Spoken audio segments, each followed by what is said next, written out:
यहाँ पे स्टार्ट कर चुके हैं, the class has been started now. तो बच्चों अभी जैसा कि आपकी स्क्रीन पे आपको साफ सुथरा नजर आ रहा है कि आपने स्क्रीन पे लिखा हुआ है कोऑर्डिनेट ज्योमेट्री। तो बच्चों अभी हम लोग कोऑर्डिनेट ज्योमेट्री स्टार्ट करना चाह रहे हैं। और बच्चों अगर जो कोऑर्डिनेट ज्योमेट्री पढ़ते हैं ना, तो कोऑर्डिनेट ज्योमेट्री में काफी सारी बातें हम लोग को पढ़नी पड़ती हैं। जैसे हम लोग, यस बेटा, complex number ended from NCERT and RD Sharma, ठीक है ना।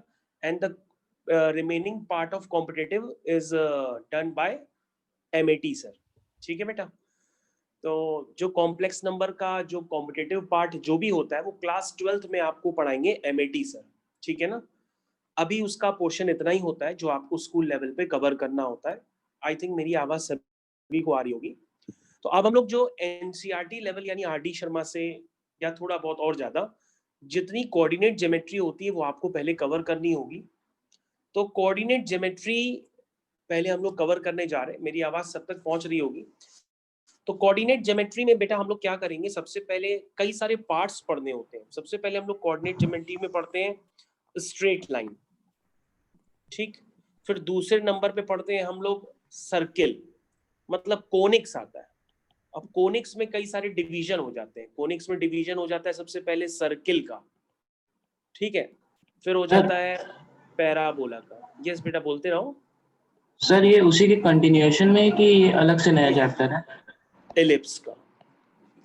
कोऑर्डिनेट ज्योमेट्री और कॉम्प्लेक्स नंबर बेटा दो अलग अलग चैप्टर होते हैं। कॉम्प्लेक्स नंबर मैं नहीं पढ़ा रहा हूँ, मैं कोऑर्डिनेट ज्योमेट्री पढ़ा रहा हूँ, ठीक है। तो कोऑर्डिनेट ज्योमेट्री को हम लोग किस तरह से पढ़ते हैं, क्या उसको डिवाइड करते हैं। तो सबसे पहले कोऑर्डिनेट ज्योमेट्री में स्ट्रेट लाइन पढ़ी जाती है। स्ट्रेट लाइन पढ़ने के बाद कोनिक्स होते हैं। कोनिक्स में सबसे पहले आता है सर्किल, फिर पैराबोला, फिर इलिप्स, और फिर आता है हाइपरबोला। इस तरीके से हम लोग को पढ़ना होता है और अपने सिलेबस को कवर करना होता है। तो सबसे पहले बच्चों हम लोग यहाँ पर ध्यान देते हैं स्ट्रेट लाइन। तो स्ट्रेट लाइन तो हर बच्चे के लिए बहुत ही ज्यादा कॉमन होती है, लेकिन अभी ये कोऑर्डिनेट ज्योमेट्री का फर्स्ट लेक्चर है। इस कोऑर्डिनेट ज्योमेट्री को मेरे को सिर्फ एनसीईआरटी या आरडी शर्मा से फिनिश करने के लिए अभी 10 लेक्चर चाहिए होंगे। तो आज तो ये एकदम फर्स्ट लेक्चर है। फर्स्ट लेक्चर में अभी आपको स्ट्रेट लाइन की काफी सारी थ्योरी पढ़ने के लिए मिलेगी। तो आप थ्योरी पढ़ सकते हैं और उस पर बेस्ड मैं क्वेश्चंस भी आपको कराऊंगा।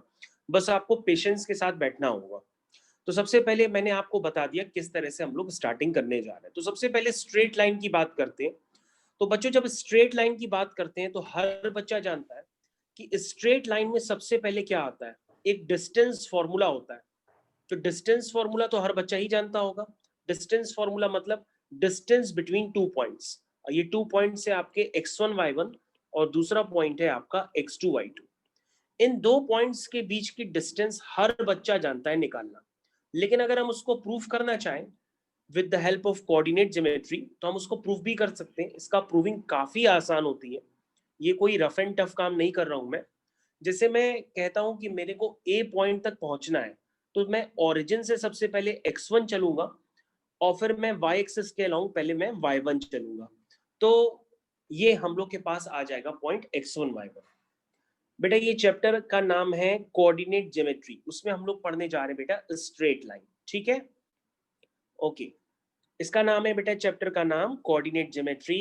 हम लोग पढ़ने जा रहे हैं स्ट्रेट लाइन, ठीक है। कोऑर्डिनेट ज्योमेट्री एक बड़ा सा सेक्शन होता है। उस बड़े से सेक्शन का अभी हम लोग पहला पार्ट पढ़ने जा रहे हैं जिसे हम लोग कहते हैं स्ट्रेट लाइन।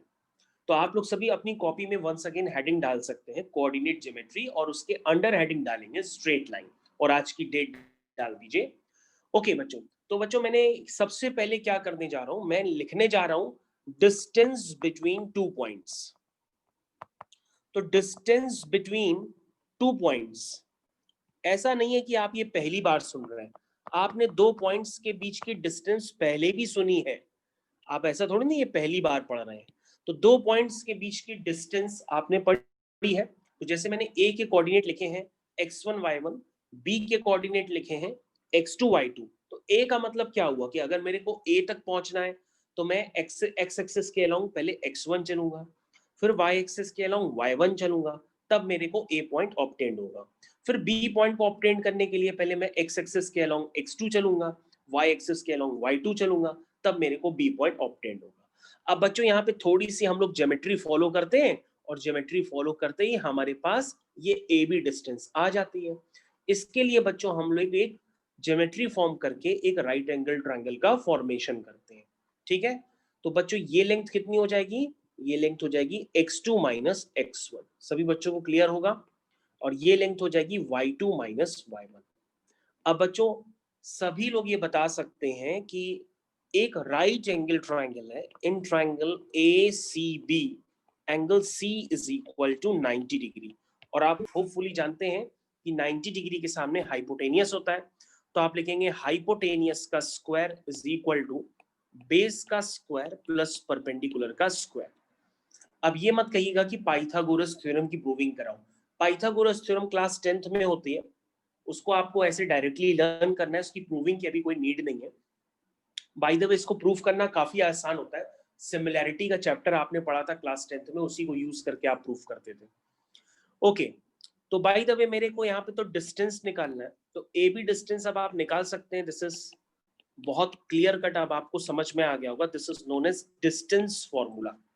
तो डिस्टेंस फॉर्मूला यानी कि डिस्टेंस बिटवीन टू पॉइंट्स अब आपको आज के बाद क्लियर होनी चाहिए। और जो बच्चे नहीं हैं, जो मतलब नए बच्चे हैं जिनको डिस्टेंस फॉर्मूला भी नहीं पता है, तो भैया डिस्टेंस फॉर्मूला आपको हर हालत में याद रखना होगा, क्योंकि काफी सारे क्वेश्चंस में length of the median, length of the centroid वगैरह सारी पूछी जाती है, तो उसमें डिस्टेंस ऑफ द फॉर्मूला आपको पता होना चाहिए। तो डिस्टेंस फॉर्मूला सभी बच्चों को क्लियर है, दिस इज नॉट अ बहुत बिग डील, ऐसी कोई बिग डील नहीं है ये। ओके, उसके बाद बच्चों इस एंगल को हम लोग कहते हैं थीटा, और थीटा के लिए हम लोग इस ट्रायंगल को डिफाइन करते हैं, उस ट्रायंगल में कहते हैं what is tan theta. Tan theta आप लोग पढ़ चुके हैं ट्रिग्नोमेट्री, तो होता है perpendicular upon base, this is y2 minus y1 upon x2 minus x1, this is known as tan theta. और टेन थीटा को बच्चों हम लोग और भी क्या कहते हैं, इसको हम लोग कहते हैं स्लोप। क्या कहते हैं, स्लोप। स्लोप का मतलब this is the slope of line A B. क्या है, this is slope of line A B. Slope का मतलब हिंदी में होता है झुकाव, this is slope of line A B. कहने का मतलब ये है कि अगर आपके पास दो पॉइंट्स गिवन है, तो आप उन दो पॉइंट्स की हेल्प से लाइन का स्लोप बहुत इजी तरीके से निकाल सकते हैं। क्या लिखते हैं स्लोप लाइन का, y2 minus y1 upon x2 minus x1। तो स्लोप के वैसे कितने वेरिएंट होते हैं, कितनी तरीके से स्लोप निकाला जा सकता है। तो सबसे पहले तो एक ये भी ज्योमेट्री हो सकती है, हो सकता है लाइन का आपके पास सीधा सीधा एंगल गिवन हो, तो आप उस एंगल की हेल्प से भी स्लोप निकाल सकते हैं, tan थीटा। जानते हैं ना, अगर आपका एक्स एक्सिस से एंगल गिवन हो तो आप वो भी एंगल निकाल सकते हैं, एंगल की हेल्प से आप tan थीटा निकालेंगे, तो tan थीटा क्या हो जाएगा, आपका स्लोप हो जाएगा। स्लोप को और निकालने का क्या मेथड होता है, क्योंकि स्लोप अपनी नजरिया बदलता रहता है, अगर आपको दो पॉइंट्स पता हो तो भी आप स्लोप निकाल सकते हैं, x1 y1 x2 y2, तो भी आप स्लोप निकाल सकते हैं। यहां लाइन का स्लोप क्या होगा, y2 minus y1 upon x2 minus x1।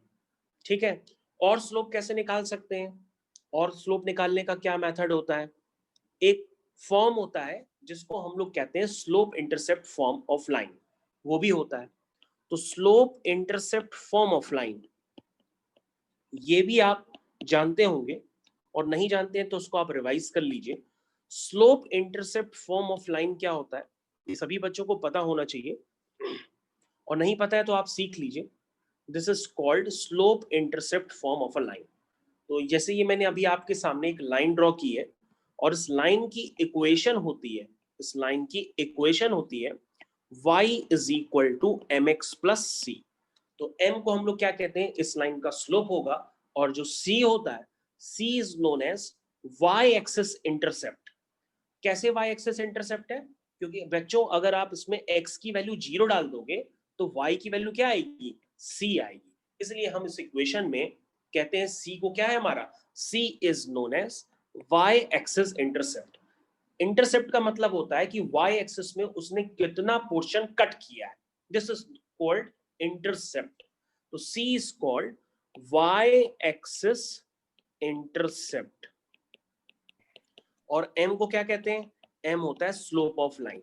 कहने का मतलब ये होता है अगर कोई लाइन इस फॉर्म में दी हुई है y is equal to M x plus C form में, तो आप डायरेक्टली लाइन का स्लोप बता सकते हैं कि जो x का कोफिशिएंट होगा वही लाइन का स्लोप होगा। तो आई थिंक ये बातें आप लोगों को क्लियर हो गई होंगी। मैं स्क्रीन एक बार फिर से स्क्रॉल कर दे रहा हूं, आप लोगों को सारी बातें समझ में आनी चाहिए। अभी मैंने कुछ भी नहीं बताया है, अभी मैंने सिर्फ डिस्टेंस फॉर्मूला और स्लोप के बारे में बताया है। अब आपके पास हो सकता है लाइन इस तरह से साफ सुथरी ना नजर आए, लाइन अपना रूप बदल दे, हो सकता है आपको a x plus b y plus c equal to 0 के फॉर्म में नजर आए। तब आप लाइन का स्लोप कैसे लिखेंगे? तब लाइन का स्लोप लिखने के लिए आप कहेंगे कि सर इसको स्लोप इंटरसेप्ट फॉर्म में कन्वर्ट कर लेते हैं। जैसे ही सर इसको स्लोप इंटरसेप्ट फॉर्म में कन्वर्ट करेंगे तो हमारा स्लोप तो भी निकल करके आ जाएगा। This is y is equal to M x plus c. तो ये बात आपको क्लियर होनी चाहिए। तो अब आप कहेंगे कि सर इस लाइन का जो स्लोप है a x plus b y plus c equal to 0, इस लाइन का जो स्लोप है, तो सर इस लाइन का जो स्लोप है वो डायरेक्टली अगर हम इस लाइन को कंपेयर करते हैं y is equal to M x plus c के साथ, तो इसका स्लोप हुआ माइनस ए अपॉन बी। तो बच्चों मैं अब आपसे कहूंगा कि आपको इतना टाइम नहीं लगाना है। कहने का मतलब ये है कि अगर आपके पास कभी भी कोई लाइन की इक्वेशन दी हो तो आप उसका स्लोप डायरेक्टली लिखा करिए। कैसे लिखेंगे डायरेक्टली? डायरेक्टली लिखने का मेथड होता है m is equal to minus coefficient of x whole divide by coefficient of y। ठीक है, तो this is called minus a by b। तो कहने का मतलब ये है कि मैं आपको ये कह रहा हूं कि अगर आपके पास line ax plus b y plus c equal to 0 given है तो आप लाइन का स्लोप डायरेक्टली लिखा करिए, उसको स्लोप इंटरसेप्ट फॉर्म में कन्वर्ट करके अपना टाइम ना वेस्ट किया करिए। तो बच्चों मैंने अभी कुछ भी नहीं बताया, मैं वंस अगेन आपको बता दे रहा हूं। अभी मैंने सिर्फ एक डिस्टेंस फॉर्मूला बताया है और स्लोप के वेरिएंट बताए कि स्लोप किस बेसिस पे कब क्या लिखा जाएगा। अगर एंगल गिवन ना हो तो आप डायरेक्ट tan थीटा ले लीजिए तो स्लोप आ जाएगा। अगर आपके पास दो पॉइंट्स गिवन हो तो भी स्लोप आ जाएगा y2 minus Y one upon x2 minus x1। और अगर आपके पास लाइन की इक्वेशन गिवन हो तो भी स्लोप आ जाएगा आपका। यानी कहने का मतलब ये है कि स्लोप हर क्वेश्चन पे डिपेंड करेगा कि क्वेश्चन में गिवन क्या है। लाइन की इक्वेशन है तो भी आप स्लोप निकाल सकते हैं, दो पॉइंट्स गिवन है तो भी आप स्लोप निकाल सकते हैं। ये कोई बहुत बड़ी बिग डील नहीं है। तो आई थिंक यहां तक आपको समझ में आ गया होगा। This is the theory of straight line. Next point की तरफ हम लोग मूव करते हैं और आपके सामने फिर से मैंने एक स्ट्रेट लाइन अभी अभी जस्ट ड्रॉ की है, मैं उसको दोबारा ड्रॉ करने की कोशिश कर रहा हूं। तो this is again straight line आपके सामने। बच्चों आपने पढ़ा होगा, कहीं ना कहीं तो आपने देखा होगा सेक्शन फॉर्मूला। तो सेक्शन फॉर्मूला ये भी आपने कहीं ना कहीं पहले पढ़ रखा है। तो सेक्शन फॉर्मूला कुछ नहीं होता, काफी आराम से आपको समझना होता है कि यदि अगर आपके पास दो पॉइंट्स गिवन हो x1 y1 और x2 y2 और एक पॉइंट आता है P, वो P जो लाइन होता है, जो P एक पॉइंट होता है, वो उस लाइन को इंटरनली डिवाइड करता है m/n रेशियो में। तो आपने पहले भी पढ़ा होगा कि अगर एक लाइन पर पॉइंट है और वो पॉइंट किसी लाइन को इंटरनली डिवाइड कर रहा है तो उस पॉइंट के coordinate, that means P point के कोऑर्डिनेट आप क्या लिखेंगे? मेरी आवाज सब तक पहुंच रही होगी। सेक्शन फॉर्मूला आपने पहले से भी पढ़ रखा है, मैं सिर्फ आपको इतना बता रहा हूं कि ए और बी की ज्वाइनिंग लाइन पर एक पॉइंट है P और P इस लाइन को इंटरनली डिवाइड करता है m/n रेशियो में। तो जो P पॉइंट के कोऑर्डिनेट है वो आप किस तरह से लिखते हैं? आप लिखते हैं mx2 plus nx1 whole divide by m plus n comma my2 plus ny1 whole divide by m plus n।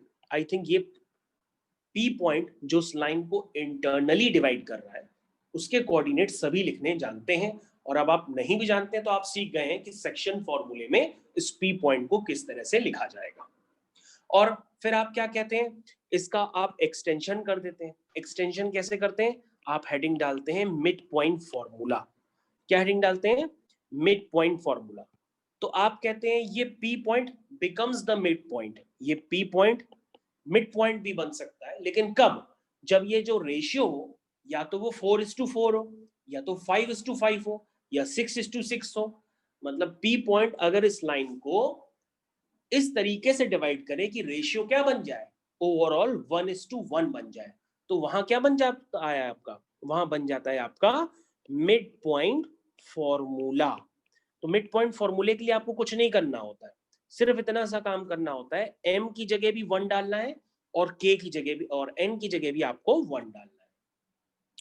तो मिड पॉइंट फॉर्मूला सभी बच्चे जानते होंगे कि m की जगह भी 1 डाल दो, n की जगह भी 1 डाल दो, आपके पास मिड पॉइंट फॉर्मूला आ जाएगा। This is x1 plus x2/2 comma y1 plus y2/2। तो आई थिंक ये मिड पॉइंट फॉर्मूला भी आपको क्लियर है। तो section formula, mid point formula सभी बच्चों को पूरी तरीके से क्लियर होना चाहिए। This is very basic. Next, अब हम लोग अगले कंसेप्ट्स की तरफ बढ़ते हैं और कुछ और बातों को समझ लेते हैं। चलिए नेक्स्ट कंसेप्ट की तरफ आगे बढ़ चुके हैं हम लोग। अब आपके पास एक ट्रायंगल है, जरा ट्रायंगल की प्रॉपर्टीज देख लीजिए। ट्रायंगल की कितनी तरह की प्रॉपर्टीज यहाँ पे एग्जिस्ट करती है। सबसे पहले आपने एक ट्रायंगल का फॉर्मेशन किया जिसके कोऑर्डिनेट है ABC, ठीक। अब आप कहाँ पे कंफ्यूज रहते हैं? आप मीडियन में भी कंफ्यूज रहते हैं, एल्टीट्यूड में भी कंफ्यूज रहते हैं, वगैरह वगैरह सब में कंफ्यूज रहते हैं, ठीक है। ओके, एक बच्चा पूछ रहा है कि सेक्शन फॉर्मूला और मिड पॉइंट फॉर्मूले में क्या बेसिक डिफरेंस होता है। तो मैं आपको दोबारा बता देता हूँ। बेटा, मिड पॉइंट फॉर्मूले का मतलब यह हुआ कि P जो है उस लाइन का मिड पॉइंट है। मिड पॉइंट का मतलब P की जितनी A से दूरी होगी वही P की B से भी दूरी होगी। इसका मतलब AP बराबर PB, ठीक है। लेकिन अगर ये रेशियो 1:1 नहीं हुआ, कुछ और हुआ 2:3, 5:2, 7:5, तो ये डिस्टेंसेस इक्वल नहीं होंगी। यानी AP की जो लेंथ है वो PB की लेंथ के बराबर नहीं होगी, P उनके बीच में कहीं भी लाई कर सकता है। तो उसको हम लोग कहते हैं सेक्शन फॉर्मूला, ठीक। ओके, आप लोग लेट ज्वाइन कर रहे हैं तो और क्वेश्चन वही चीज बार बार रिपीट भी कर रहे हैं। चलिए, तो आपके पास बच्चों एक ट्रायंगल है। ओके, किसी का अगर स्टार्टिंग का छूट गया है तो भैया आप यहाँ से समझना चालू कर दो, आप रिकॉर्डेड लेक्चर देख लेना, वरना आपका भी टाइम वेस्ट होता रहेगा। मैं जो बता रहा हूँ आपको पूरा समझ में आएगा, आप यहाँ से समझना चालू करो, फिर से बता रहा हूँ। मैं सिर्फ आपको अभी ये बताने जा रहा हूँ कि सेंट्रॉइड क्या होता है। What is centroid? तो सेंट्रॉइड अगर आपको बिल्कुल नहीं पता है तो आप यहाँ पे लिख लो, it is the intersection point of medians. Medians के इंटरसेक्शन पॉइंट को हम लोग सेंट्रॉइड कहते हैं, ठीक है ना। तो मीडियंस के इंटरसेक्शन पॉइंट को हम लोग सेंट्रॉइड कहते हैं। अब काफी सारे बच्चे मीडियंस में कंफ्यूज रहते हैं। वर्टेक्स से सामने वाली साइड के जब हम मिड पॉइंट को ज्वाइन करते हैं तो उसको हम लोग मीडियन कहते हैं। वर्टेक्स से सामने वाली साइड के जब हम मिड पॉइंट को ज्वाइन करते हैं तो उसको हम लोग मीडियन कहते हैं। तो अगर आप देख सकते हैं तो मैंने यहाँ पे 3 मीडियंस का फॉर्मेशन किया है और मीडियंस के इंटरसेक्शन पॉइंट को हम लोग क्या कहते हैं? सेंट्रोइड। तो दिस इज सेंट्रोइड, जो मैंने अभी अभी ब्लू कलर से मार्क किया है, और सेंट्रोइड को ज्यादातर G से रिप्रेजेंट करते हैं। तो भैया ये याद रखिएगा, मैं मीडियंस का मतलब अलग होता है, एल्टीट्यूड्स का मतलब अलग होता है। आप थोड़े दिनों में क्या करोगे, सब उठा के मिक्स कर दोगे। सेंट्रोइड अलग होता है, सरकम सेंटर अलग होता है, इन सेंटर अलग होता है, ऑर्थो सेंटर अलग होता है। अभी मैंने क्या पढ़ा है? अभी मैंने सिर्फ आपको सेंट्रोइड का बताया है कि centroid is the intersection point of medians. और मीडियंस क्या होती है? वर्टेक्स से सामने वाली साइड के मिड पॉइंट को ज्वाइन करती है, ठीक है। मैंने आपको फिर से ये बात बता दी। चलिए, अब हम लोग यहाँ पर धीरे धीरे कंटिन्यू करते हैं और सेंट्रोइड के बारे में समझते हैं। चलिए, तो सेंट्रोइड का कोऑर्डिनेट क्या होता है? कोऑर्डिनेट सेंट्रोइड का सभी बच्चे जानते होंगे, क्या लिखते हैं? x1 + x2 + x3/3 y1 plus y2 plus y3 upon 3। ठीक है, अब बच्चों सेंट्रॉइड के फॉर्मूले की प्रूविंग की नीड नहीं है, लेकिन अगर आपको लग रहा है तो मैं उसको आपको बता देता हूँ। आप देख लो सेंट्रॉइड के फॉर्मूले की प्रूविंग, देखिए कैसे प्रूविंग करते हैं। हालांकि नीड नहीं है, लेकिन मैं आपको फिर भी बता देता हूँ क्योंकि इसका एक जगह एप्लीकेशन होता है, इसलिए मैं बता रहा हूँ आपको। देखिए ऐसा होता है, अगर आपको जी के कोऑर्डिनेट निकालने तो आप एक काम करिए, आपको ये प्रॉपर्टी पहले से पता होनी चाहिए कि जो सेंट्रॉइड होता है वो मीडियन को 2:1 रेशियो में डिवाइड करता है। किस में डिवाइड करता है? 2:1 रेशियो में डिवाइड करता है। किस में डिवाइड करता है? 2:1 रेशियो में डिवाइड करता है। तो ये आपको बात पहले से पता होनी चाहिए कि सेंट्रॉइड मीडियन को 2:1 रेशियो में डिवाइड करता है, तभी आप कोऑर्डिनेट निकाल पाएंगे जी के। और बच्चों वर्टेक्स से सामने वाली साइड के मिड पॉइंट को ज्वाइन करती है मीडियन, तो आप m के कोऑर्डिनेट तो लिख ही सकते हैं। m के कोऑर्डिनेट होंगे x2 plus x3 by 2 comma y2 plus y3 by 2।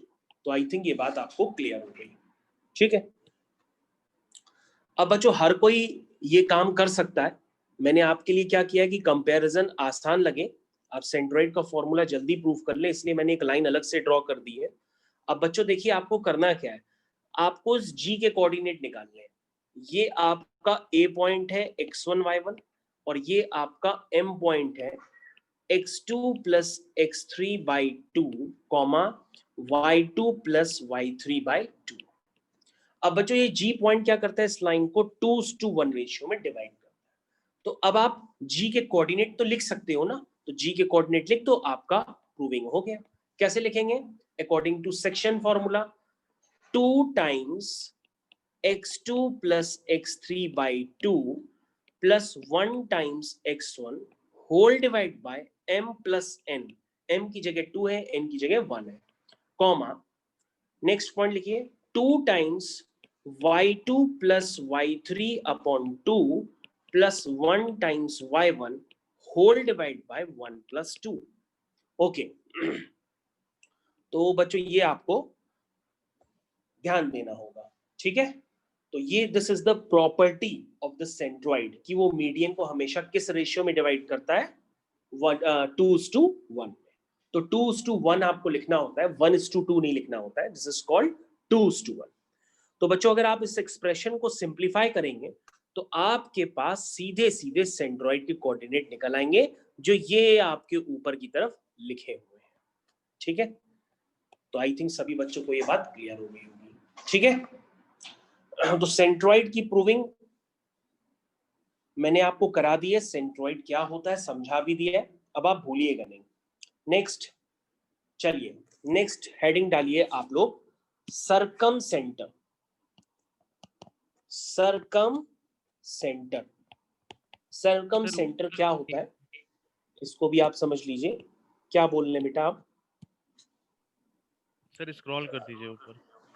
हाँ मैं अभी कर देता हूँ, देख लो आराम से। ओके मैं वेट कर ले रहा हूँ, रुक जाओ। सभी बच्चे मेरे साथ आप हेडिंग डालिए, सरकम सेंटर।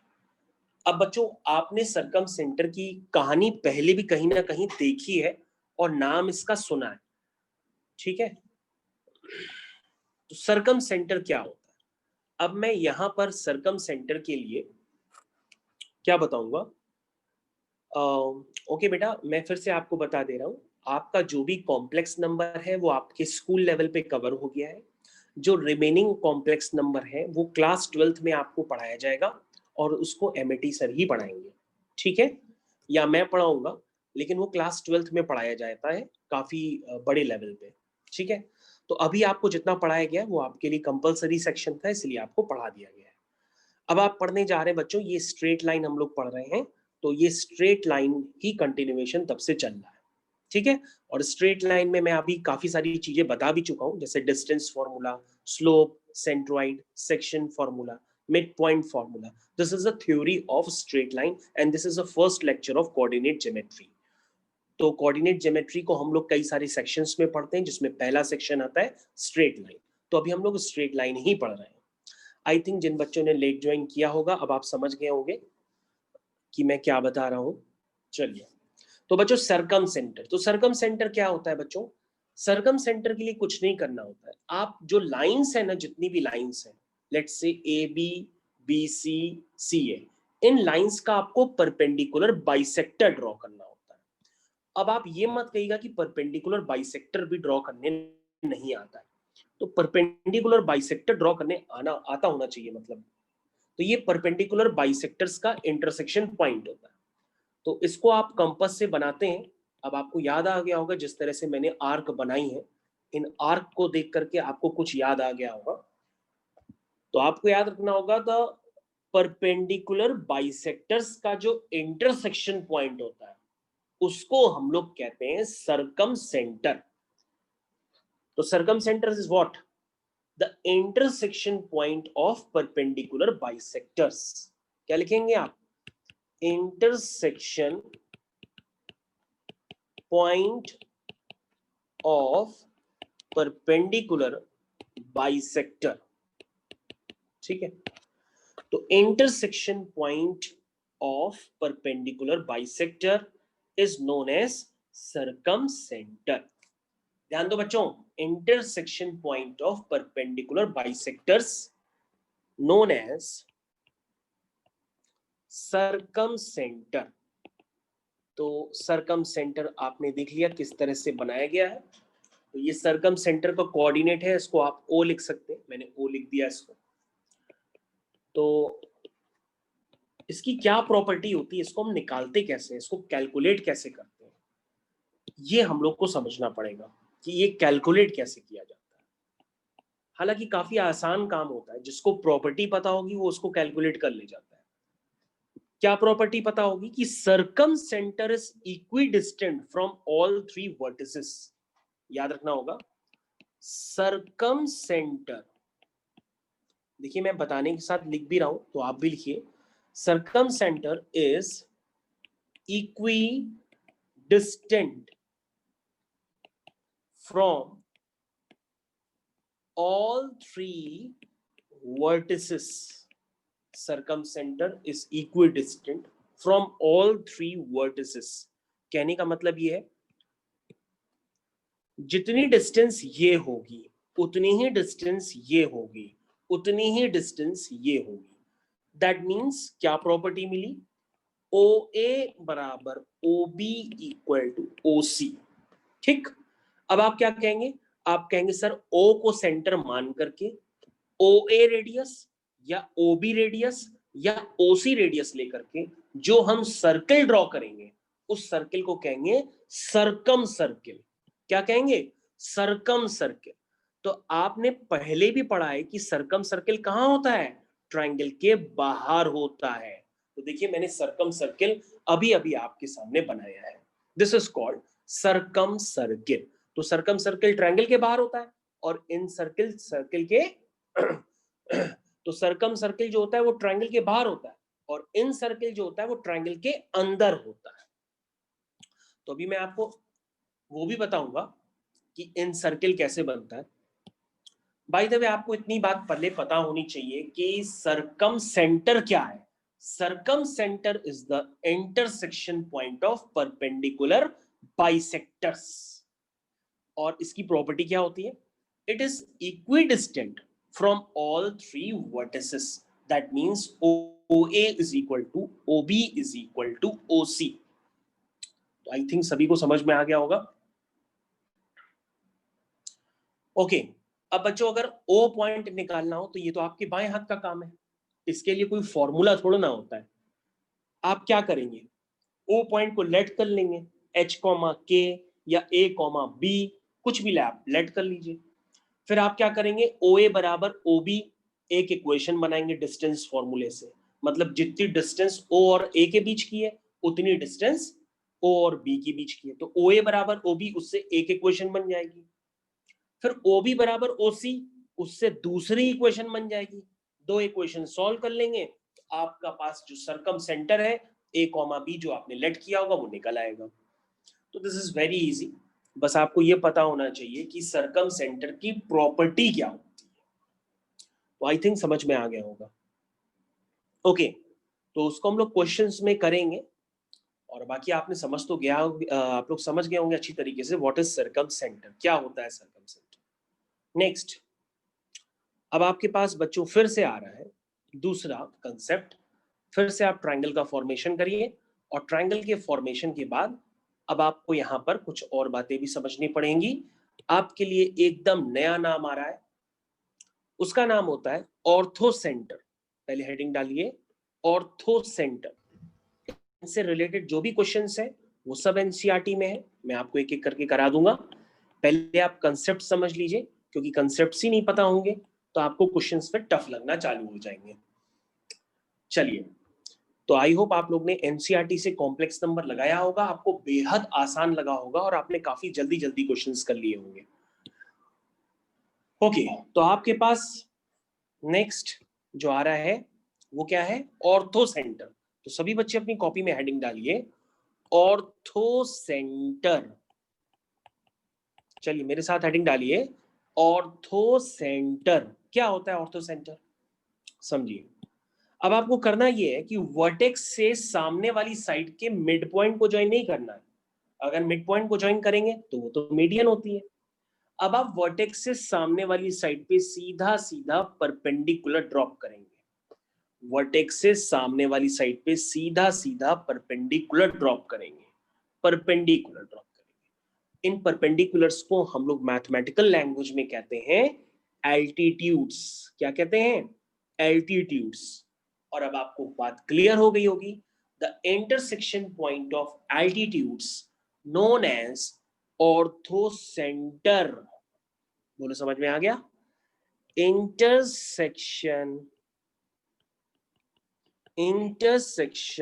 point of altitudes, ध्यान दीजिए, intersection point of altitudes called, क्या कहते हैं उसको, नोन एज ऑर्थोसेंटर। इसको हम लोग कहते हैं ऑर्थोसेंटर। तो ऑर्थोसेंटर क्या होता है, इंटरसेक्शन पॉइंट ऑफ एल्टीट्यूड्स।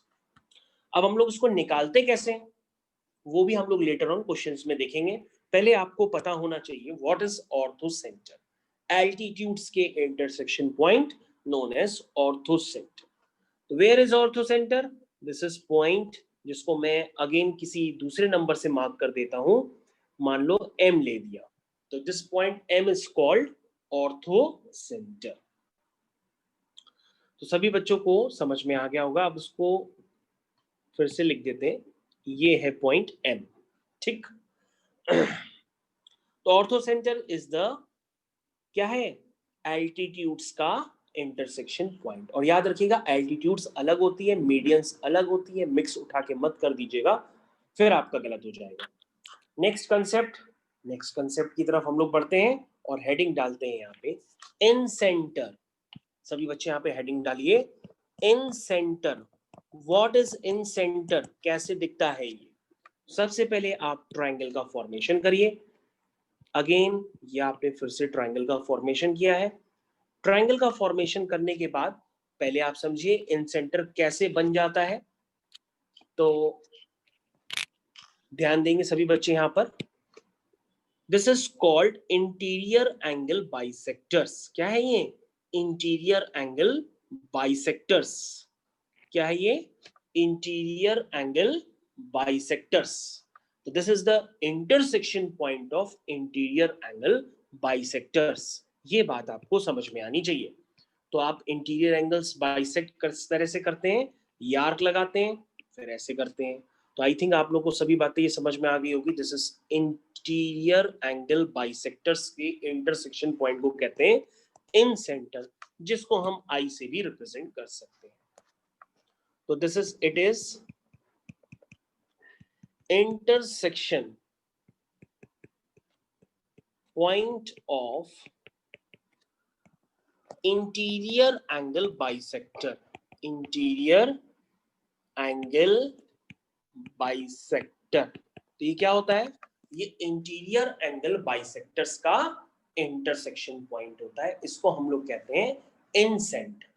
और इन सेंटर की प्रॉपर्टी होती है बच्चों कि जो इन सेंटर होता है उसकी तीनों साइड से डिस्टेंस इक्वल होती है।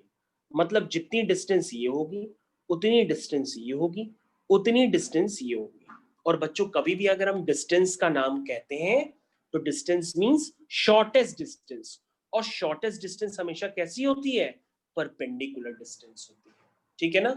क्योंकि एक पॉइंट से एक लाइन के बीच की तो फिर कई सारी डिस्टेंसेस हो सकती है, लेकिन हम जिस डिस्टेंस का बात करते हैं वो डिस्टेंस होती है shortest distance, known as perpendicular distance.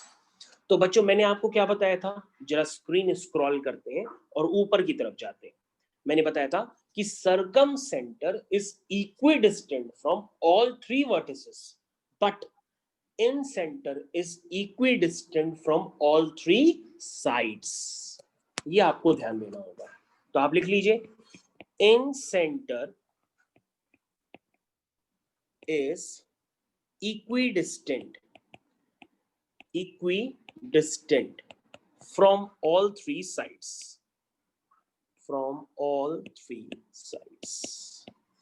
ठीक? तो बात आपको याद रखना होगा। यस बेटा। तो बच्चों हरप्रीत के फरमाइश पे आपके पास दोबारा सरकम सेंटर, फिर से हम आपको दोबारा बता देते हैं। जब आप सरकम सेंटर समझना चाहते हैं तो सरकम सेंटर का मतलब ये होता है कि ये साइड्स के परपेंडिकुलर बाइसेक्टर्स के इंटरसेक्शन पॉइंट से बनता है, ठीक है ना? तो जितनी भी साइड्स हैं ए बी बी सी सी ए, आप इनका परपेंडिकुलर बाइसेक्टर्स बनाइए तीनों साइड्स का। तो ये जहां पे मीट करेंगे this point is called circumcentre. और सरकम सेंटर जो पॉइंट ओ है, उस ओ की डिस्टेंस जो ए से होती है वही बी से होती है, वही सी से होती है। That means O A is equal to O B is equal to O C. But incentre जो आई होता है वो इक्विडिस्टेंट होता है फ्रॉम ऑल थ्री साइड्स। मतलब P, ये Q और ये R। तो यहां पर IA बराबर IB बराबर IC नहीं होता है, यहां पर IP बराबर IQ बराबर IR होता है, ठीक है ना? तो इसकी तीनों साइड से डिस्टेंस इक्वल होती है। तो आपको ये याद रखना होगा। आई होप आपको समझ में आ गया होगा। तो अब हम लोग क्या करते हैं, इन सेंटर के कोऑर्डिनेट्स की प्रूविंग तो नहीं करते हैं, लेकिन इन सेंटर निकालते कैसे हैं ये हम आपको जरूर बता देते हैं। देखिए इन सेंटर को निकालने का तरीका, सबसे पहले आप एक ट्रायंगल का फॉर्मेशन करिए। तो ये आपके सामने ट्रायंगल का फॉर्मेशन। तो ट्रायंगल का फॉर्मेशन करने के बाद A x1 y1, B x2 y2, C x3 y3। जरा सभी बच्चे यहाँ पे ध्यान देंगे। हम लोग इन सेंटर के कोऑर्डिनेट्स I किस तरह से लिखे जाते हैं वो मैं आपको बता रहा हूँ। सबसे पहले बच्चों आपको ध्यान देना होगा, जो वर्टेक्स A है तो A के सामने वाली साइड को कहते हैं स्मॉल a, B के सामने वाली साइड को कहते हैं स्मॉल b, और C के सामने वाली साइड को कहते हैं स्मॉल c। आई थिंक ये नोटेशंस आपको क्लियर हो जाने चाहिए। तो this is the small ABC which is the length of the sides. Length हम लोग कैसे निकालेंगे? डिस्टेंस फॉर्मूले से। कैसे निकालते हैं? डिस्टेंस फॉर्मूले से। तो डिस्टेंस फॉर्मूला होपफुली सभी बच्चों को आता भी है। तो बच्चों स्मॉल ABC निकालने के बाद आप इस इन सेंटर के कोऑर्डिनेट को बहुत इजी तरीके से लिख सकते हैं। तो इन सेंटर के कोऑर्डिनेट होते हैं बच्चों AX1 plus BX2 plus CX3 whole divide by A plus B plus C, comma AY1 plus BY2 plus CY3 whole divide by A plus B plus C। I think ये इन centre के coordinate सभी बच्चे लिखना समझ गए हैं किस तरह से लिखे जाते हैं। अब बच्चों आपको एक बात और भी याद रखनी होगी। तो बच्चों मैंने आपको क्या बताया था कि जो IP है वही IQ है, वही IR है। इसका मतलब ये हुआ कि I को सेंटर मान करके अगर हम IP रेडियस या IQ रेडियस या IR रेडियस लेकर के एक सर्किल बनाएंगे तो उस सर्किल को हम लोग क्या कहेंगे बच्चों? इन सर्किल कहेंगे। तो देखिए आपकी स्क्रीन पे मैंने ये इन सर्किल जस्ट अभी अभी बनाया है। इसको हम लोग क्या कहते हैं? Incircle. Circumcircle triangle के बाहर, इन सर्किल ट्रायंगल के अंदर, ठीक? ओके, तो मैंने आपको इन सेंटर के कोऑर्डिनेट्स लिखना भी सिखा दिए हैं कि इन सेंटर के कोऑर्डिनेट्स किस तरह से लिखे जाते हैं। मैंने वापस स्क्रीन फिर से स्क्रॉल कर दी है, तो अब आप देख सकते हैं दोबारा। उसके बाद बच्चों हम लोग के पास बहुत ही थ्योरी का अब एक इंपॉर्टेंट पॉइंट आ रहा है, उसको हम लोग कहते हैं angle between two lines. This is angle between two lines. और उससे पहले आप पढ़ेंगे equation of a line passing through two points. तो सभी बच्चे हेडिंग डालिए, equation of a line, equation of line passing through two points, equation of line passing through two points. अब आपको ये हमेशा याद रखना होगा कि दो पॉइंट से पास होने वाली लाइन की इक्वेशन को हम लोग किस तरह से लिखते हैं। तो दो पॉइंट्स आप कोई भी बना सकते हैं। ये देखिए, ये दो पॉइंट्स मैं बना दे रहा हूं। This is A x1 y1, b x2 y2। तो बच्चों इन दो पॉइंट से पास होने वाली लाइन की इक्वेशन चलिए लिखना स्टार्ट करिए। सबसे पहले यहाँ पे इक्वेशन लिखने का तरीका होता है y minus y1 is equal to y2 minus y1 upon x2 minus x1 into bracket x minus x1। जहां पर ये जो y2 minus y1 upon x2 minus x1 है, उसको हम लोग कहते हैं स्लोप ऑफ द लाइन। तो this is equation of a line passing through two points. और अगर आपके पास डायरेक्टली दो पॉइंट्स ना देख करके एक पॉइंट और स्लोप गिवन हो, तो भी आप लाइन की इक्वेशन लिख सकते हैं। कहने का मतलब आपके पास सिर्फ एक पॉइंट गिवन है और एक स्लोप गिवन है, तो भी आप इस लाइन की इक्वेशन लिख सकते हैं। कैसे लिखेंगे? y minus y1 is equal to m times x minus x1। तो सभी बच्चों को हमारी बात क्लियर होनी चाहिए। Equation of line passing through two points, equation of a line passing through one point having slope m। ये दोनों एक ही चीज है, बस अगर स्लोप डायरेक्टली गिवन है तो आप स्लोप को डायरेक्टली पुट कर सकते हैं, नहीं गिवन है तो आप ऊपर वाली इक्वेशन को यूज कर सकते हैं। तो equation of a line passing through two point सभी बच्चों को क्लियर हो गया होगा। आपको ये इक्वेशन हमेशा याद रखनी होगी। यस बेटा बताइए। सर ये इक्वेशन बेसिकली आई कैसे? ये तो आपने फॉर्मूला रख जैसे इसकी प्रूविंग हाँ, ये है आपको भी बेटा याद रखनी आया है। इसकी कैसे? नहीं, इसकी प्रूविंग की कोई नीड नहीं है बेटा। इसकी नहीं सर, प्रूविंग जैसे कि आपने यहाँ पर सर ऊपर करिए सर थोड़ा सा इक्वेशन ऑफ, सर यहाँ पर सभी बच्चों को equation of a line passing through two points समझ में आ गया होगा। चलिए नेक्स्ट मेरे साथ हेडिंग डालिए, intercept form of a line. सभी बच्चे हेडिंग डालिए मेरे साथ, intercept form of a line. तो अगर आप प्रूविंग सेंट्रॉइड वाली या किसी की भी प्रूविंग ना याद कर पाए तो उसके लिए कोई उसकी जरूरत नहीं है। आपको प्रूविंग ना भी याद रहे चल जाएगा, बस आपको कंसेप्ट्स पता होने चाहिए। प्रूविंग आपसे कोई नहीं पूछता। चलिए next, intercept form of a line. तो intercept form of a line नाम से ही क्लियर है किस तरह से दिखेगी लाइन हमारी। जरा लाइन को देखिएगा, दिस इज द लाइन, ये है intercept form of a line. इसकी इक्वेशन हमें जनरेट करनी है। तो इसकी इक्वेशन जनरेट किस तरह से करते हैं, पहले आप कंसेप्ट समझ लीजिए। इसको हम इंटरसेप्ट फॉर्म इसलिए कहते हैं क्योंकि ये कोऑर्डिनेट एक्सिस पर, कोऑर्डिनेट एक्सिस का मतलब एक्स एक्सिस और वाई एक्सिस पर जो पोर्शन कट करती है उसको हम लोग कहते हैं एक्स एक्सिस इंटरसेप्ट। जैसे यहाँ पर ए यूनिट है, वाई एक्सिस इंटरसेप्ट यहाँ पर बी यूनिट है। तो ये पॉइंट क्या हो गया, ये पॉइंट हो गया a कॉमा 0, ये पॉइंट हो गया 0 कॉमा b, और इस लाइन की इक्वेशन हो जाएगी x upon a plus y upon b is equal to 1। This is intercept form of a line.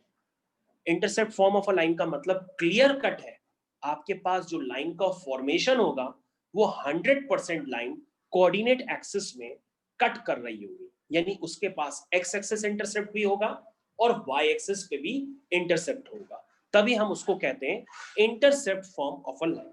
तो intercept form of a line सभी बच्चों को यहाँ पे क्लियर होना चाहिए। अब हम लोग इसकी प्रूविंग भी कर सकते हैं, लेकिन प्रूविंग की नीड नहीं है, लेकिन मैं बता देता हूं।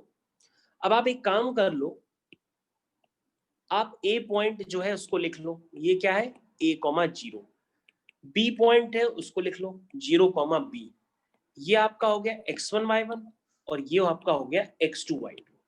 अब आप लाइन की इक्वेशन लिखिए, कैसे लिखते हैं आप लाइन की इक्वेशन, y माइनस y1, ध्यान दीजिए y minus y1 is equal to y2 minus y1 upon x2 minus x1 into bracket x minus x1। ध्यान से दीजिएगा, सभी बच्चे यहां पे ध्यान दीजिए। तो ये हो गया minus b by a times x minus a, cross multiply कर लीजिए तो ये आ जाएगा a y is equal to minus b x plus a, that means b x plus a y is equal to AB. This is equation of a line passing through 2 points A and B. A के coordinate है a, 0, B के coordinate है 0, B.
तो सभी बच्चे इस question को करेंगे।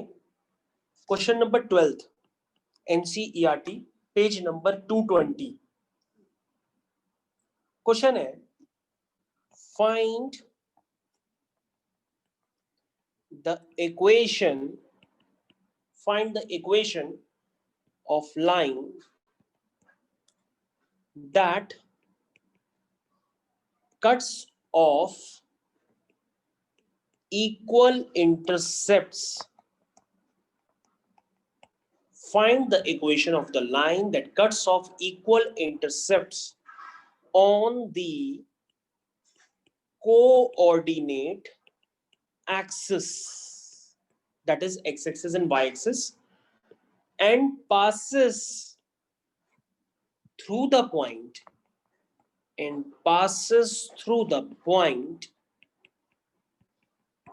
2,3। ध्यान दीजिएगा, आपकी स्क्रीन पे बहुत ही बेसिक क्वेश्चन अभी मैंने लिखा है। मैंने आपको लिखा है find the equation of a line that cuts of equal intercept on the coordinate axis and passes through the point 2,3। तो बच्चों इस क्वेश्चन को करने के लिए सबसे पहले आप कोऑर्डिनेट एक्सिस बना लीजिए, उसके बाद intercept form of a line बना लीजिए।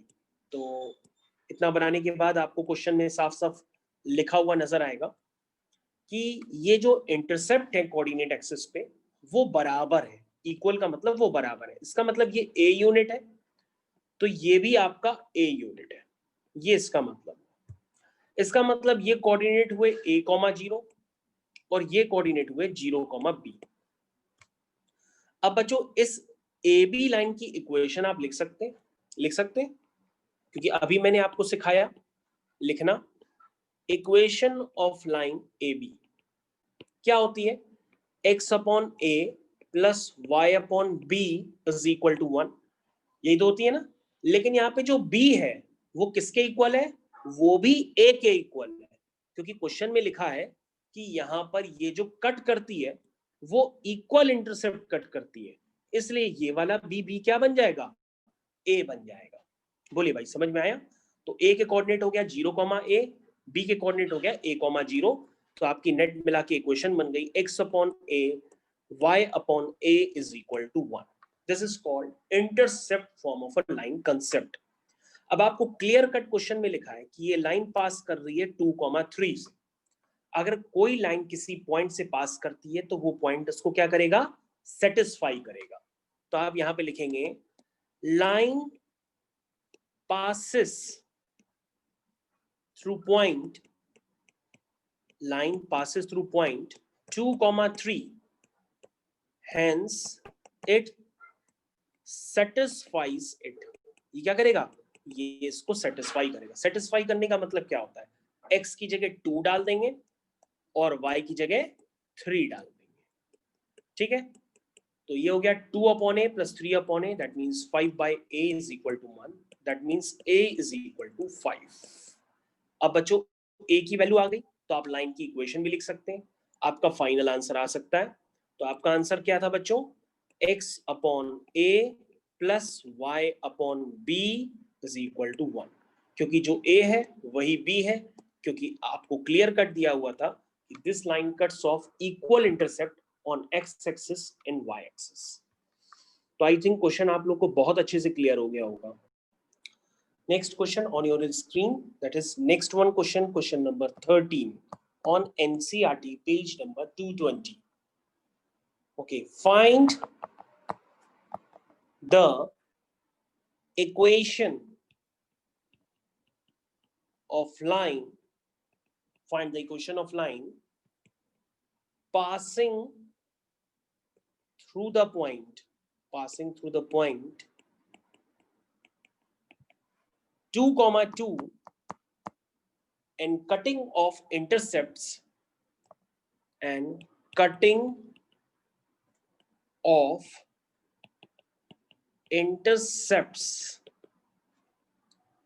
on axis whose sum is 9. तो आप कहोगे सर ये भी क्वेश्चन काफी आसान है, बस आपने थोड़ा सा ही तो डाटा चेंज किया है. सबसे पहले सर हम लोग क्या करेंगे, यहाँ पे कोऑर्डिनेट एक्सिस बना ही लेते हैं. ये कोऑर्डिनेट एक्सिस, ये आपकी रिक्वायर्ड लाइन जिसकी आपको इक्वेशन निकालनी है, दिस इज रिक्वायर्ड लाइन, इसकी आपको इक्वेशन निकालनी है, this is A and B. तो आप क्या लिख लीजिए, यहाँ पे क्या लिख लीजिए, 0,a लिख लीजिए, या आप नीचे लिखते हैं तो आप नीचे की तरफ लिख लीजिए, कोई दिक्कत नहीं है. आपको ज्यादातर आदत होगी कि a को नीचे लेट कर लें, तो ये a,0 और ये 0,b. अब आप इस लाइन की इक्वेशन तो लिख ही सकते हैं, रिक्वायर्ड लाइन ए बी. कैसे लिखेंगे, आप लिखेंगे this is x upon a plus y upon b is equal to 1. लिखेंगे ना. अब बच्चों यहाँ पे क्लियर कट दिया गया है कि इसका इंटरसेप्ट a यूनिट है, इसका इंटरसेप्ट b यूनिट है. अब ये जो लाइन इंटरसेप्ट कट कर रही है x एक्सिस और y एक्सिस यानी कोऑर्डिनेट एक्सिस पर, इनका जो सम है वो क्या है, 9 है. इसका मतलब आपके पास इक्वेशन दी है कि जो a प्लस b का जो सम है वो 9 है.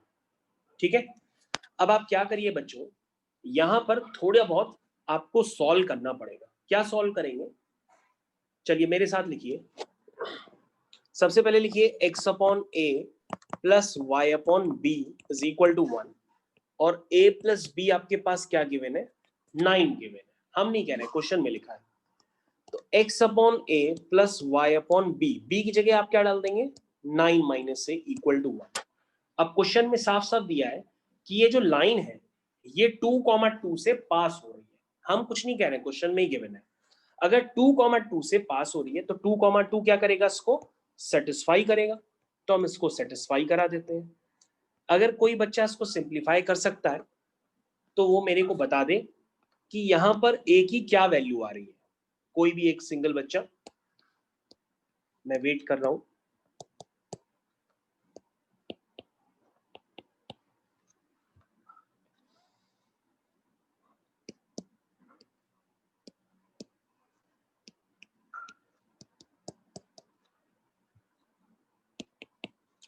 ओके, किसी का आया,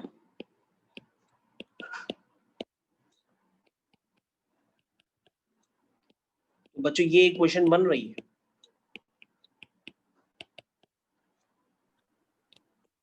अभी तक नहीं आया?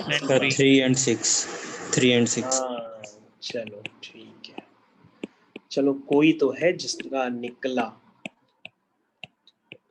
तो बच्चों यहाँ से क्लियर कट आपको विजिबल होगा कि a की वैल्यू 6 आ रही है और a की वैल्यू 3 आ रही है। और बच्चों a प्लस बी क्या है? a प्लस बी 9 है। इसका मतलब जब a 6 होगा तो b 3 होगा, एक पेयर आपका ये हो सकता है, और a 3 होगा तो b 6 होगा, क्योंकि इनका सम 9 है। तो बच्चों आपका आंसर आ गया। आंसर इज आपका x upon a plus y upon b is equal to 1। एक आंसर ये भी हो सकता है, और दूसरा x upon a plus y upon b is equal to. एक आंसर बच्चों ये भी हो सकता है। तो आई थिंक सभी बच्चों को ये क्वेश्चन बहुत ही अच्छे से समझ में आ गया होगा। ठीक है, अब बच्चों हम लोग को यहाँ पर एक कंसेप्ट, तो छोटा सा कंसेप्ट है वो समझना है, that is angle between two lines.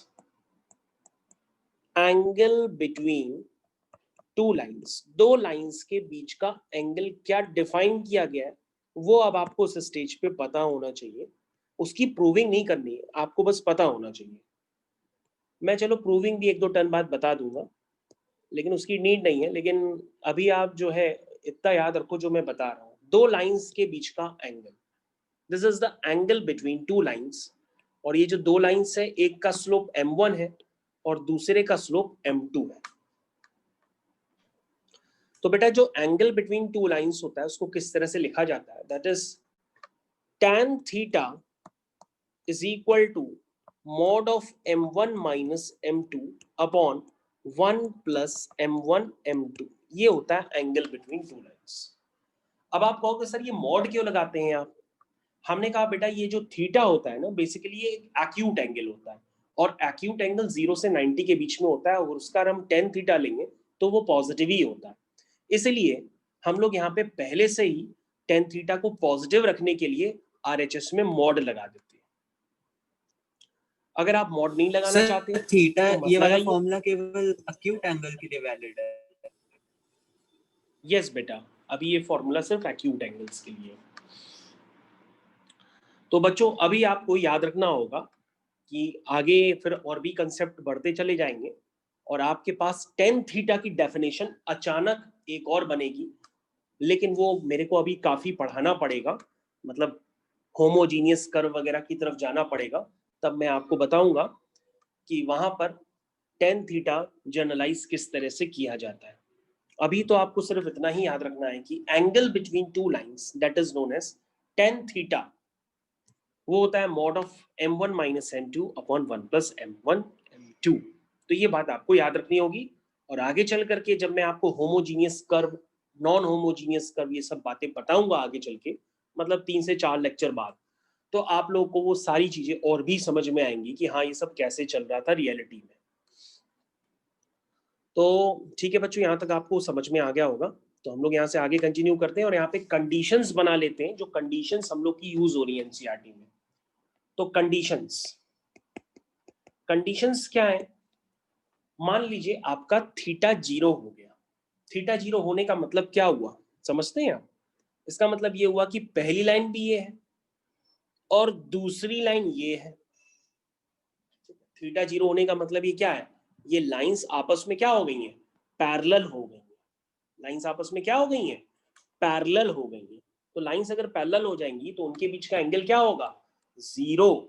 तो कहने का मतलब अगर थीटा आपका 0 हो जाए, दैट मीन्स इसका मतलब हुआ कि लाइंस आर पैरेलल हो जाए, तो उसकी कंडीशन रियलिटी में क्या निकल के आएगी? आप कहोगे सर tan थीटा में थीटा 0 डाल देंगे तो tan 0 0 होता है। तो सर उसको सिंप्लीफाई करेंगे तो m1 माइनस m2 का जो मॉड है सर वो 0 आ जाएगा। और सर मॉड अगर हटाते हैं तो RHS में प्लस माइनस आता है। अब सर वो तो 0 है, 0 चाहे प्लस 0 लिखो चाहे माइनस 0 लिखो, वो तो एक ही बात होती है।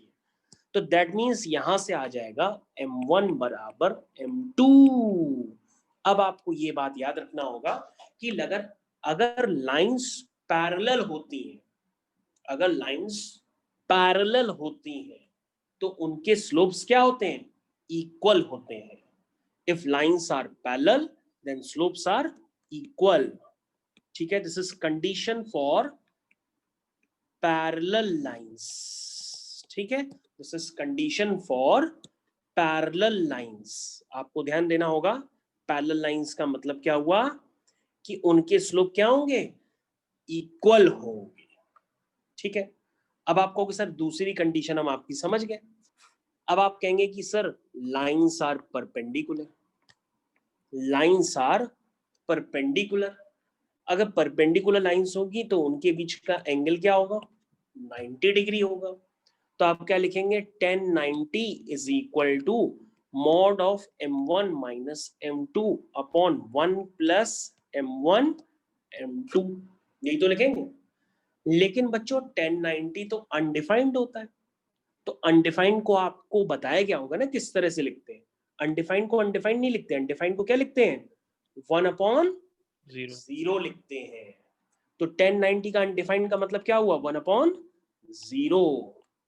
तो यहां से बच्चों क्या कंडीशन आ रही है दिखा, तो तुम कहोगे सर कंडीशन आ रही है कि m1 m2 plus 1 is equal to 0, that means m1 m2 is equal to -1।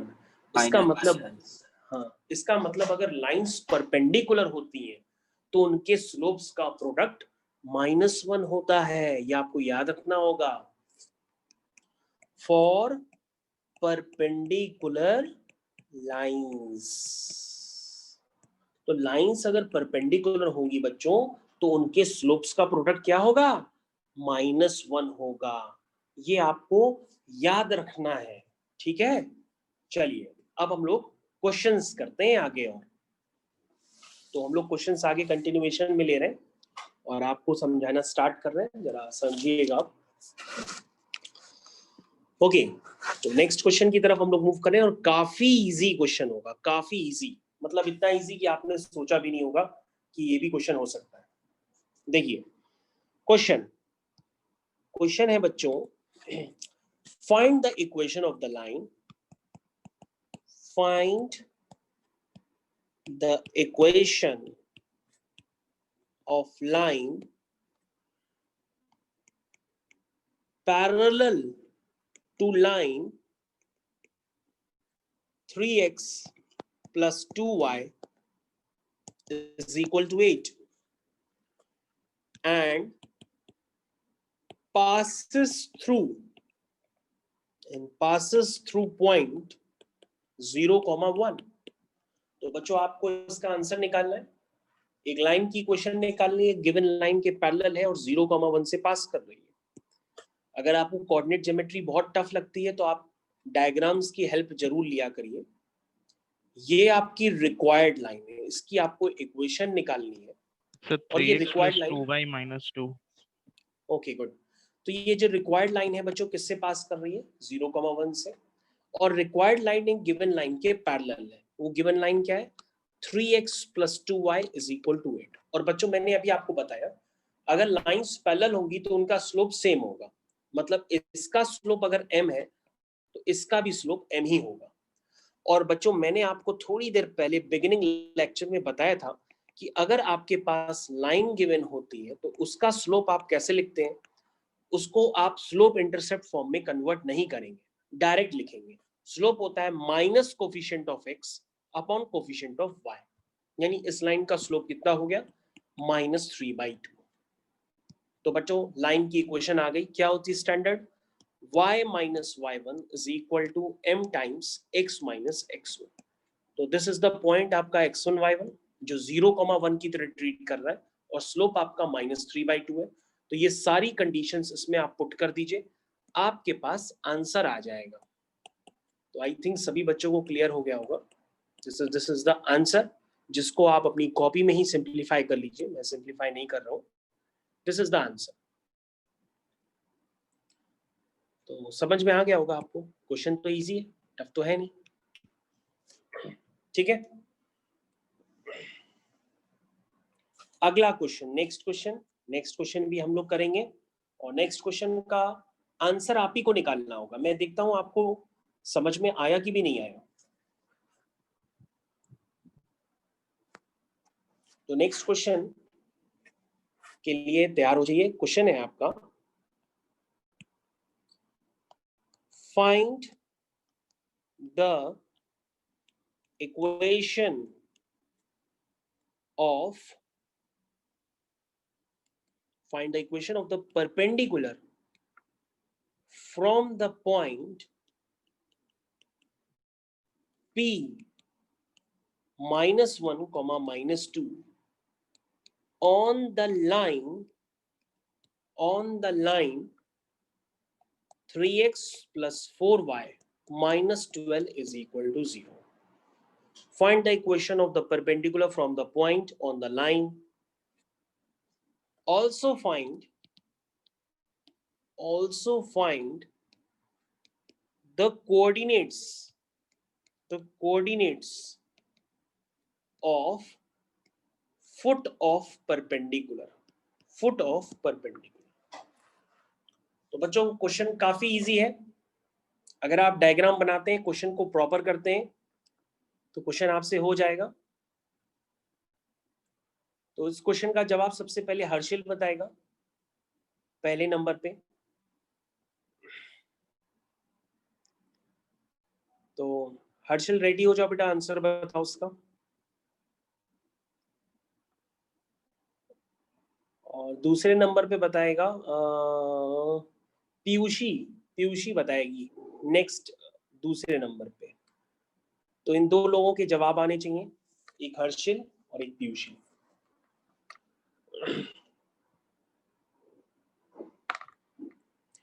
तो मैं आपको थोड़ी बहुत हिंट भी दे देता हूं। सबसे पहले आप क्या करिए कि यहां पर डायग्राम बना लीजिए। अगर आपको कंसेप्ट कम क्लियर होता है, कोऑर्डिनेट ज्योमेट्री टफ लगती है, सबसे पहले आप इस तरह से डायग्राम बना लीजिए।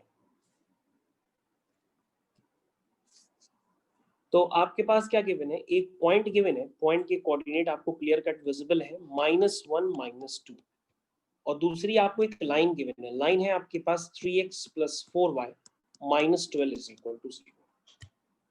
तो आपको बच्चों ये फुट ऑफ परपेंडिकुलर निकालने हैं, जिसको हम n नाम दे देते हैं, और एज वेल एज Pn की इक्वेशन निकालनी।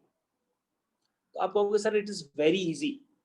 कैसे कहोगे सर, ये दोनों आपस में परपेंडिकुलर है ना, Pn और लाइन L। तो सर आप एक काम कर लीजिए, ये जो लाइन L है इसका आप स्लोप निकाल लीजिए। स्लोप होगा minus coefficient of x upon coefficient of y। ठीक है सर। और सर अगर इसका स्लोप m1 है और इसके परपेंडिकुलर लाइन का स्लोप m2 है, तो सर आपने बताया था कि m1 m2 बराबर -1। अगर L लाइन का स्लोप -3/4 है, तो m2 लाइन का स्लोप होगा 4/3, तभी तो उनका प्रोडक्ट -1 होगा। तो सर हम Pn लाइन की इक्वेशन तो निकाल ही लेंगे, ये कोई बड़ी डील थोड़ा ना है, क्योंकि सर आपके पास एक पॉइंट गिवन है -1 -2 और स्लोप गिवन है। सबसे पहले आंसर आया है हरमीत का, दिस इज y - y1। दूसरे नंबर पे आंसर आया है प्रखर का, is equal to m times x - x1। Harshil कहाँ हो तुम बेटा, आंसर नहीं दिया तुमने अभी तक। तो बच्चों ये आ गया आपके पास first answer, equation of line Pn। Equation of line Pn आपके सामने, this is equation of line Pn। Piyushi कहां पर हो तुम?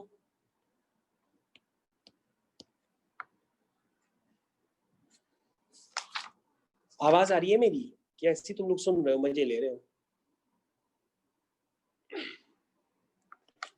तो क्या आया, ये इक्वेशन आई है 4x - 3y - 2 = 0। अब बच्चों फुट ऑफ परपेंडिकुलर निकालना ये कोई बहुत बड़ा काम नहीं है। अगर आपको इस एंड पॉइंट के कोऑर्डिनेट निकालने हैं, तो एंड पॉइंट के कोऑर्डिनेट निकालना काफी आसान का काम है। अब आप क्या करेंगे, आप कहोगे सर ये एंड पॉइंट तो एक इंटरसेक्शन पॉइंट है, किसका? Pn का और एक लाइन L का। तो सर ये दो लाइंस को सॉल्व कर लीजिए, Pn और लाइन L। तो आपके पास क्या आ जाएगा, आपके पास आ जाएगा इंटरसेक्शन पॉइंट। और इंटरसेक्शन पॉइंट सर वही जो होगा वो आपका फुट ऑफ परपेंडिकुलर हो जाएगा। तो फुट ऑफ परपेंडिकुलर सभी बच्चों का आ गया होगा। आप इन दो लाइंस को सॉल्व कर लीजिए, आपके पास फुट ऑफ परपेंडिकुलर आ जाएगा। तो यहां लिख लीजिए, by solving equation 1 and equation 2, this is equation 1 or this is equation 2. By solving equation 1 and equation 2, we get foot of perpendicular. Foot of perpendicular. तो किसी बच्चे के फुट ऑफ परपेंडिकुलर अगर निकल के आ रहे होंगे तो वो कोऑर्डिनेट मैच कर ले. वो कोऑर्डिनेट होंगे 44/25, 42/25. This is foot of perpendicular. Okay, question and next question. Question number 18th of NCERT. Question number 18 NCERT, page number 220. Start. आपका एक पॉइंट है A, B. वो है is the midpoint of a line segment